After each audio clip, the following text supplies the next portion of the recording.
दोस्तों, elimination techniques हम use करते हैं उन केसेस में जब हमें क्वेश्चन का सही आंसर ना पता हो। अब एलिमिनेशन टेक्निक्स यूज़ करने के दो इम्पॉर्टेंट पर्पस हैं। पहला, हम 100% आंसर ले आएँ, यानी कि 3 ऑप्शंस एलिमिनेट कर दें एंड जो बचा हुआ यानी कि चौथा हो वो सही आंसर हो। दूसरा, मान लो ए बी सी डी ये 4 ऑप्शंस हैं, बट हम इसमें एलिमिनेट बस बी और डी ही कर पाए। तो अब या तो आप ए या सी को मार्क करोगे या फिर छोड़ दोगे तो कोई मतलब ही नहीं है। बट सपोज़ आपने ए मार्क कर दिया और आंसर भी ए था तो 100% ठीक हो गया, जबकि आपने ये देखा भी नहीं कि सी गलत था या नहीं था। लेकिन अगर आपने सी मार्क कर दिया तो डिस्पाइट द फैक्ट कि आपने 2 ऑप्शन एलिमिनेट कर दिए थे, आपके 0 मार्क्स आ जाएंगे। 100% के बदले 0% चांसेस हुए इसके सही होने के। तो ओवरऑल आपने ये सुना होगा ऐसे क्वेश्चंस के ठीक होने की प्रोबेबिलिटी 50% है, बट दिख तो नहीं रहा है। तो होता कहाँ है ये चीज़ कैसे वर्क करती है, इस लेक्चर में हम इस पर साइंटिफिकली एंड प्रैक्टिकली बात करेंगे कुछ केसेस लेके। हम मान लेते हैं कि हमने कोई से 20 क्वेश्चन किए, ये नंबर कुछ भी हो सकता है। सपोज़ ये 11 है, ये 25 है, ये 31 है, ये 42, ऐसे करके कुछ मिला के हमारे 20 के आसपास क्वेश्चंस हैं। तो हमें एक्चुअल आंसर तो नहीं पता उनका, ठीक है। तो इसको फ़िलहाल के लिए हम एक्चुअल आंसर को हटा देते हैं, हाइड कर देते हैं, ठीक है। एक्चुअल आंसर हमें पता नहीं है क्या है। अब आपके पास कुछ इतने क्वेश्चंस हैं, आपको क्या करना है कि एंड में जो रफ़ पेजेस होते हैं, आपकी जो क्वेश्चन बुकलेट है उसमें रफ़ पेजेस होते हैं लास्ट में, वहाँ पे इस तरह से आप बना लो कि क्वेश्चन नंबर 1 का बी और सी है, क्वेश्चन नंबर 32 का ए और डी है, क्वेश्चन नंबर 49 का बी और सी है। इस तरह से आप लिखते जाओ एक के बाद एक एंड के लिए। अब यहाँ पे आपको 2-3 रूल फॉलो करने हैं। पहला रूल ये, सबसे इम्पॉर्टेंट रूल ये है कि अगर आपको अच्छी एक्यूरेसी लानी है 50% के आसपास, तो प्रोबेबिलिटी मेथड है बेसिकली ये, और probability of unbiased event equal होगी। आपके लिए फेवरेबल या अनफेवरेबल आउटकम आएगा, इसको हम P event equal to number of favourable outcomes upon number of total outcomes, ठीक है। ये कुछ फॉर्मूला होता है। इसका मतलब क्या है, इसको थोड़ा सिंपल वे में समझाता हूँ। मान लो आपने 2 बार टॉस उछाला, हेड्स या टेल्स। हो सकता है दोनों बार आपका हेड आ जाए, दोनों बार टेल आ जाए। लेकिन अगर आप 200 बार हेड्स कॉइन उछालोगे तो ऐसा नहीं कि 200 के 200 बार हेड्स आ जाए। कोई भी कैप्टन जब लंबे टाइम तक कप्तान बना रहता है मैचेस में, तो 100% टाइम्स वो टॉसेस जीतता या हारता नहीं है, चाहे कितना ही लकी, चाहे कितना ही अनलकी क्यों ना हो, राइट। तो 200 में हो सकता है कभी वो 80 बार टॉस जीत जाए और 120 बार हार जाए, या 110 बार जीत जाए और 90 बार हार जाए। तो ऑलमोस्ट 50% के आसपास होगा। और ये सैम्पल साइज जितना बड़ा हो जाएगा, आप अगर 10 लाख बार कॉइन उछालोगे तो उसके ऑलमोस्ट 50% के आसपास जाने के चांसेस बढ़ते जाएंगे। तो जब हम बात करते हैं प्रोबेबिलिटी ऑफ अनबायस्ड इवेंट, तो वहाँ पे 2 फैक्टर है। एक तो सैम्पल साइज़ बड़ा होना चाहिए। 2-4 क्वेश्चन अगर आपने एलिमिनेट किए होते तो फिर उसमें ये काम नहीं करेगा। 20, 22, 25 तो सैम्पल साइज़ हमारे पास बड़ा होता ही है। इतना मोस्टली अगर आपको इतनी नॉलेज है कि आपके पास इतने डाउट्स ही नहीं हैं तो आप प्रीलिम्स निकाल ही रहे हो। लेकिन मोस्ट ऑफ द केसेस में हमारे पास 20, 22, 25, 30 ऐसे क्वेश्चंस होते हैं जहाँ हमें 2 ऑप्शंस में डाउट होता है। तो अब उनको अप्रोच कैसे करना है, हमने क्या कहा, प्रोबेबिलिटी ऑफ अनबायस्ड इवेंट। अभी आप डिसाइड कैसे करोगे। अनबायस्ड इवेंट की डेफिनेशन क्या होती है। अनबायस्ड इवेंट वो इवेंट होता है that is free from biases, prejudices और फेवरेटिज्म, राइट। इसका मतलब क्या हुआ, इसका मतलब ये हुआ यूपीएससी में मान लो आपकी 50 पेज की क्वेश्चन बुकलेट है, या मान लो 30 पेज की क्वेश्चन बुकलेट है। क्वेश्चन नंबर 1 आपका पेज नंबर 2 पे लिखा है और इस तरह से अलग अलग पेजेस पे लिखे हैं। जब आप ये टेबल बना लो लास्ट पेज पे, रफ पेज पे, और आपने कहा मैं क्वेश्चन नंबर 13 या क्वेश्चन नंबर 18 को रिविजिट कर लेता हूँ, वापस से देख लूँ, उसको देख के मार्क करूँगा।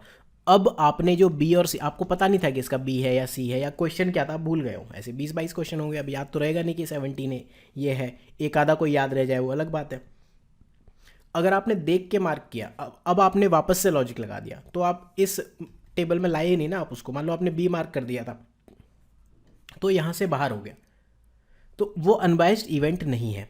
अनबायस्ड इवेंट आपको कुछ नहीं पता और आप वापस से रिविजिट भी नहीं कर रहे हो। तो 2 रूल याद रखने।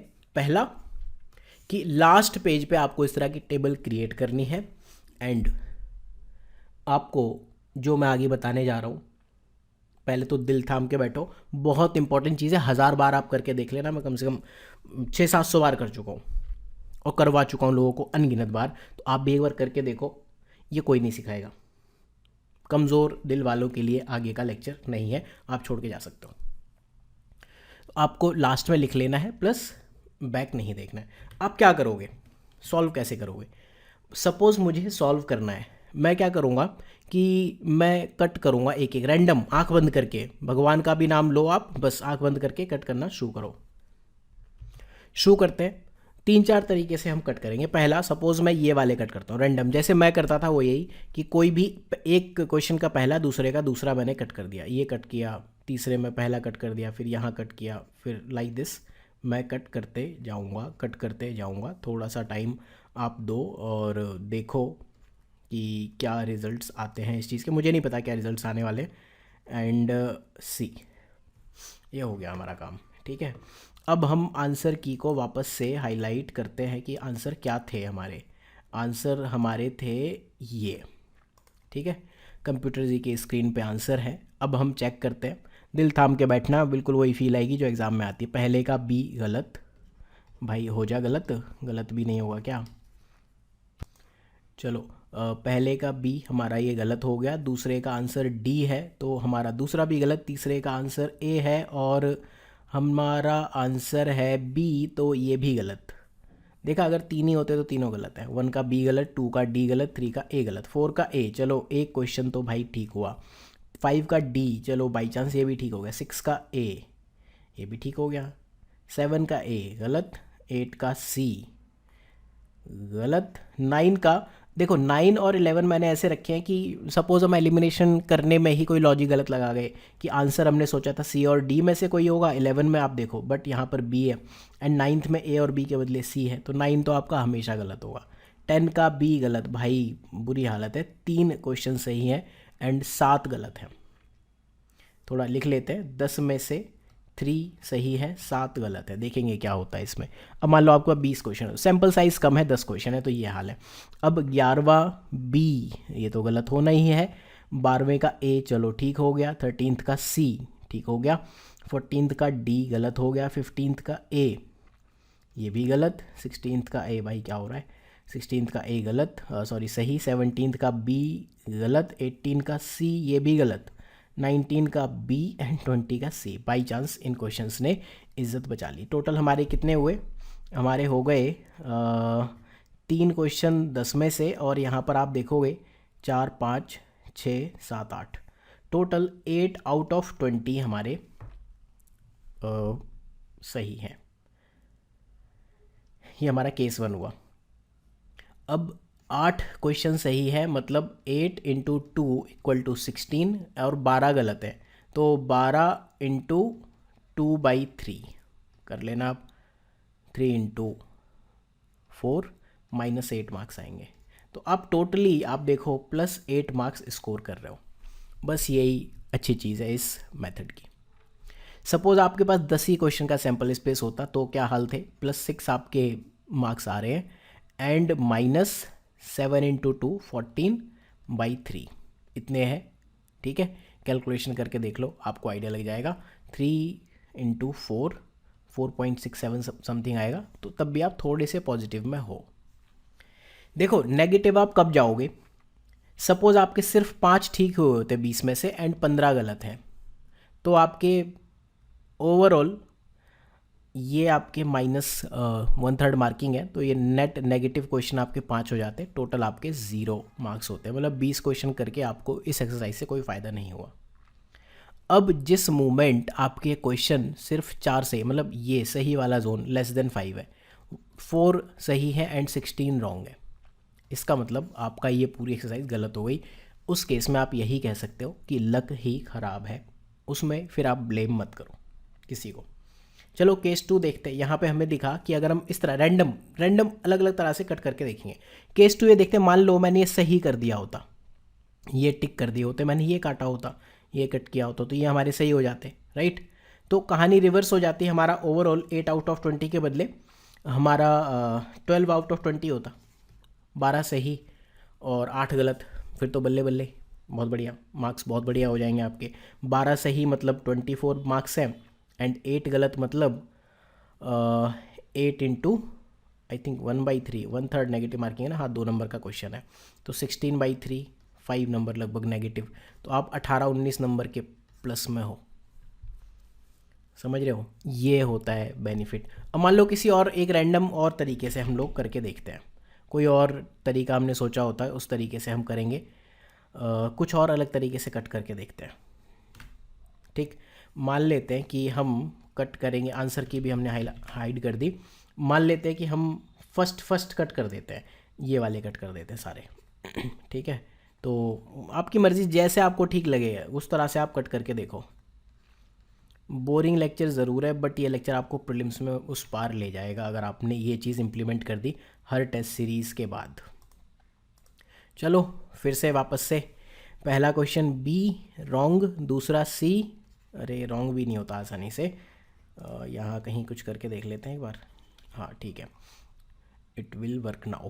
पहला क्वेश्चन रॉन्ग हो गया, कहाँ गया, पहला question wrong, second question D है, सही है, थर्ड क्वेश्चन ए रॉन्ग, फोर्थ का ए रॉन्ग, फिफ्थ का डी चलो सही हो गया, सिक्स्थ का ए रॉन्ग, सेवन्थ का ए रॉन्ग, एट का सी सही, नाइन का सी गलत, 10 का बी सही।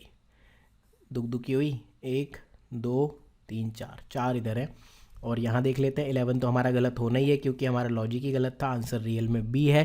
12 का ए गलत, 13 का सी सही हो गया, 14 का डी, मतलब धड़कन तेज होती है आपको देख के तो क्या ही होगा, मेरा करते करते भी लग रहा है कि क्या इशू है। 15 का ए इज़ रॉन्ग, 16 का ए इज़ अगेन रॉन्ग, 17 का बी इज़ अगेन रॉन्ग, 18 का सी बाई चांस ठीक है, 19 का बी ठीक है, एंड 20 का सी भी गलत।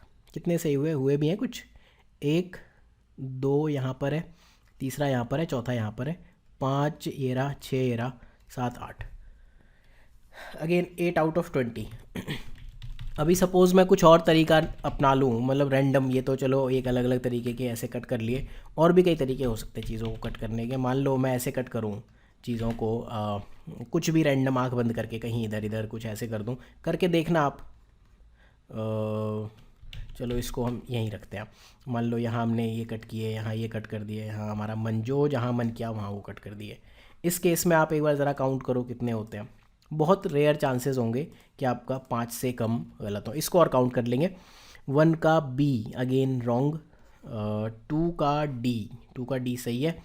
यहाँ पेन चला के ऊपर चलाना पड़ेगा, माइक्रोसॉफ्ट वर्ड का ये हाल है।